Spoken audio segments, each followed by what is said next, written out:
Республикасы үкіметінің қаулысымен Қазақстанның халық ақыны, қоғам қайраткері, поэзия падишасы Фариза Оңғарсынованың 80 жылдық мерейтойы қарсаңында мектебімізге есімі берілген болатын.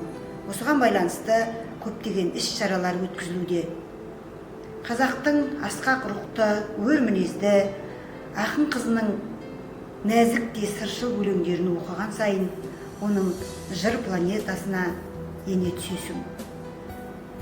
Ақын апамыздың шығармашылығын насихаттау мақсатында жыр эстафетасын ұйымдастыруды жөн көріп отырмыз. Жыр эстафетасын Ақтау қалалық білім бөлімінің сектор меңгерушісі Бағдат Сырымқызына және мектебіміздің майталман ұстазы, қазақ тілі мен әдебиет пәнінің мұғалімі Айжан Жұбанқызына жолдаймын.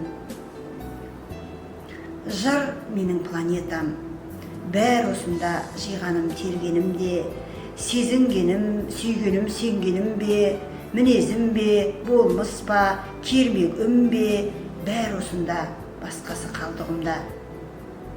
Адам болса, сенім мен сеніміздер, келіңіздер, бер қарай еліңіздер, менің байтақ әлемім планетамды көріңіздер, аралап келіңіздер. Қылмысымда, осында, тұрмысымда, тағдырым жоқ жырымнан бөлек менің. Ақ көңілмен келгеннен аярым жоқ, аралаңдар, алыңдар керектерін.